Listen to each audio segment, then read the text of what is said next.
ایران اور آذربائیجان کے درمیان کشیدگی بتدریج بڑھتی جا رہی ہے۔ 700 کلومیٹر طویل مشترکہ سرحد والے دونوں پڑوسی ممالک کے درمیان رشتے اب تک پرامن اور معمول کے رہے ہیں، لیکن حالیہ عرصے میں اس رشتے میں نشیب و فراز نظر آئے ہیں۔ تعلقات میں واضح طور پر بگاڑ کی کہانی گزشتہ ماہ اس وقت شروع ہوئی جب ترکی، پاکستان اور آذربائیجان نے مل کر ایرانی سرحد سے تھوڑے فاصلے پر مشترکہ فوجی مشقیں شروع کی ہیں۔ اس فوجی مشق کو 'تھری بردرز 2021' کا نام دیا گیا۔ یہ مشقیں ابھی شروع ہوئی تھیں کہ ایران نے بھی آذربائیجان کے قریب فوجی مشق کا اعلان کیا۔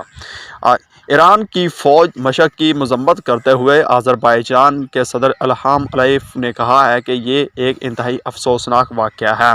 ترک نیوز ایجنسی انادولو کو انٹرویو دیتے ہوئے علیف نے کہا کہ کوئی بھی ملک اپنی سرزمین پر کوئی فوجی مشق کر سکتا ہے، وہ خود مختار ہے، لیکن یہ اب کیوں ہو رہا ہے اور یہ ہماری سرحد پر کیوں ہو رہا ہے؟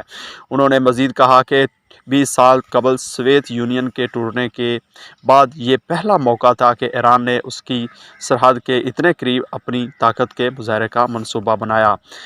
ایران کا سخت جواب۔ آذربائیجان کے صدر کے بیان کے بعد ایران خاموش نہیں رہا، بلکہ فوری طور پر یہ جواب دیا کہ یہ اس کی خود مختاری کا معاملہ ہے۔ ایران وزارت خارجہ کے ترجمان سعید خطیب زادہ نے ایک بیان جاری کرتے ہوئے کہا کہ ہمارے ملک کے شمال مغربی سرحدی علاقوں میں کی جانے والی فوجی مشقیں ہماری خود مختاری کا سوال ہیں۔ انہوں نے بیان میں کہا کہ ایران اپنی قومی سلامتی کے لیے تمام ضروری اقدامات کرے گا۔ اس کے بعد خطیب زادہ نے اپنے بیان میں جو کہا اس سے اس کشیدگی کا مفہوم سمجھا جا سکتا ہے۔ اپنے بیان میں انہوں نے اسرائیل کا نام لیے بغیر کہا کہ وہ اپنی سرحد کے قریب یہودی حکومت کی موجودگی کو برداشت نہیں کریں گے۔ ایران کے وزیر خارجہ حسین امیر عبداللہیان نے 30 ستمبر کو آذربائیجان کے نئے سفیر سے ملاقات کے دوران اس بات کا اعادہ کیا کہ وہ قومی سلامتی کے ساتھ چھیڑ چھاڑ کرتے ہوئے دیکھ سکتے ہیں اور اس کے خلاف کوئی بھی ضروری اقدامات کر سکتے ہیں۔